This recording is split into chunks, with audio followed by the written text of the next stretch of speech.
6번 청소년 비행의 이론과 학자를 바르게 연결한 것을 모두 고른 것은 주어진 내용을 보면서 바르게 연결된 것을 골라보고 바르지 않는 것은 수정을 해보도록 하겠습니다. 기억 밀러 하위 계층 이론 옳습니다. 니은 머튼 긴장 이론 맞습니다. 디귿 사익스와 마차 사회 해체 이론 우선 사익스와 마차 하면 중화기술 이론이고요. 사회 해체 이론은 쇼와 맥케이입니다. 그 다음 허시 사회 유대 이론 맞습니다. 에그뉴 자기통제 이론 자기통제 이론은 가프레슨 허시 슈렉 밀러고요. 에그뉴는 긴장 이론이죠. 일반 긴장 이론. 따라서 정답은 기억과 니은과 리을인데 묶여 있는 걸로 답을 골라야 되니까 1번 기억과 니은 1번이 되겠습니다. 밀러 하위 계층 이론, 머튼 긴장 이론이 옳습니다. 답은 1번입니다. 7번 다음 사례에 해당하는 범죄학 이론은 대학원생 A양은 청소년 비행 연구를 위해 지도교수와 상의한 후 비중학교 재학생 200명을 대상으로 설문조사 문항을 아래와 같이 도출하였다. 당신의 가장 친한 친구들 중에서 비행을 저지른 경험이 있는 친구는 몇 명입니까? 당신의 가장 친한 친구들은 비행을 얼마나 자주 저지릅니까? 가장 친한 친구들 중에서 비행을 저지른 경험이 있는 친구는 몇 명? 가장 친한 친구들은 비행을 얼마나 자주?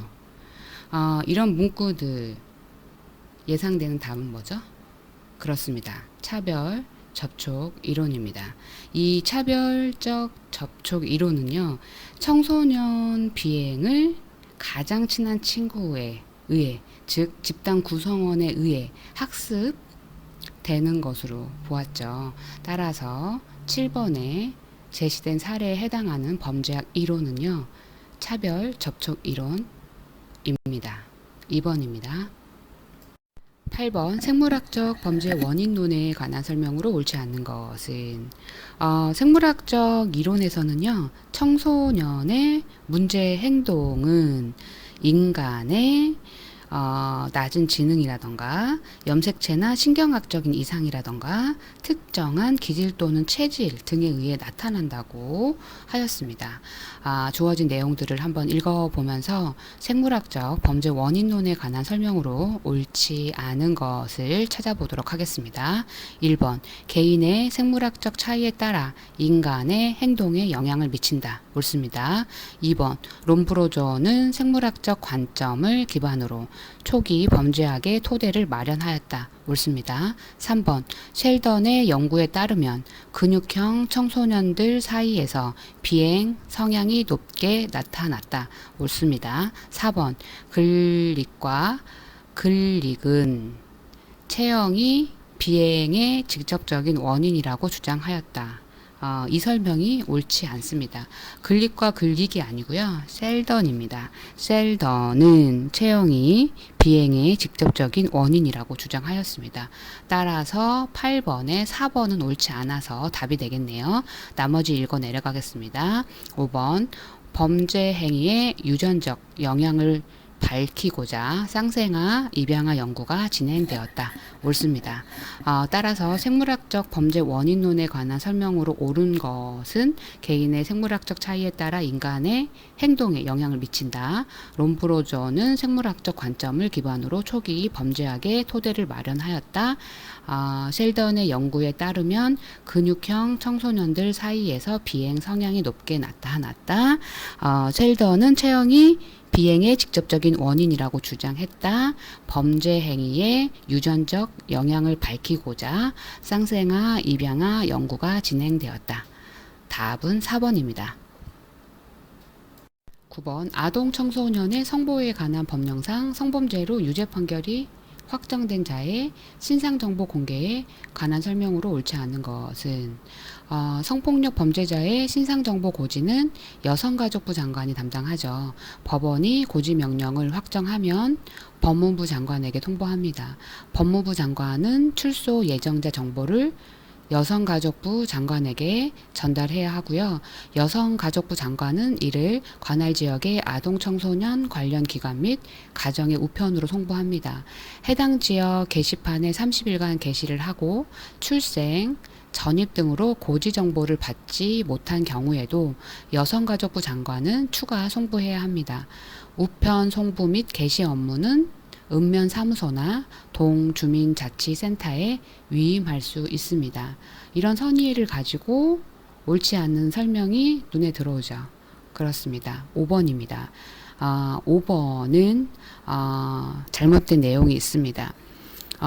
여성가족부 장관은 게시판 게시 업무를 고지 대상자가 실제 거주하는 시, 군, 구의 장에게 위임한다 이렇게 되어 있는데 시, 군, 구의 장이 아니라 읍면 사무소의 장 또는 동 주민자치센터의 장입니다. 다시 한번 시, 군, 구의 장이 아니라 읍면 사무소의 장 또는 동 주민자치센터의 장에게 위임한다. 이런 표현이 옳습니다. 따라서 5번이 틀려서 9번의 답은 5번이 되겠습니다. 나머지는 다 옳은 설명입니다. 한번 읽어보도록 하겠습니다. 여성가족부 장관은 공개정보를 열람할 수 있는 전용 웹사이트를 구축 운영하여야 한다. 2번 신체 정보인 키와 몸무게, 등록된 사진을 공개한다. 3번 주소 및 실제 거주지는 도로명 및 건물 번호까지 표기한다. 4번 웹사이트를 이용하여 공개 정보를 열람하려는 사람은 실명 인증을 받아야 한다. 답은 5번입니다. 시, 군, 구의 장이 아니라 읍면 사무소의 장 또는 동 주민자치센터의 장입니다. 10번 학교폭력 중 빵 셔틀, 와이파이 셔틀은 어느 유형에 속하는가? 학교폭력 종류에는 어떤 것들이 있죠? 신체적인 폭력, 언어폭력, 그리고 돈이나 물건을 빼앗거나 손상시키는 금품 갈취, 그리고 빵 셔틀, 와이파이 셔틀 같은 의사에 반하는 행동을 강요하는 강제적 심부름이 있습니다. 그리고 집단적 반복적인 피하기, 놀리기 등 같은 따돌림이 있고 성행위 강요하고 성적 모멸감을 주는 신체 접촉 및 언행이 있는 성폭력, 그 다음 인터넷이나 휴대전화 등 정보통신기기를 이용해서 특정 학생을 대상으로 지속적으로 반복적으로 심리적 공격을 가하거나 개인정보 및 허위사실을 유포하는 그런 고통을 주는 행위인 사이버 폭력이 있죠. 10번은 학교폭력 중 빵 셔틀, 와이파이 셔틀에 대한 유형을 묻는 거니까 답은 3번 강제적 심부름입니다. 이 강제적 심부름은요, 여기에 주어진 와이파이 셔틀이나 빵 셔틀 같은 심부름을 강요하는 거죠. 여기에서 의사에 반하는 행동을 계속 강요하는 행위입니다. 따라서 10번에 학교폭력 중 빵 셔틀, 와이파이 셔틀은 강제적 심부름에 해당이 됩니다. 답은 3번입니다.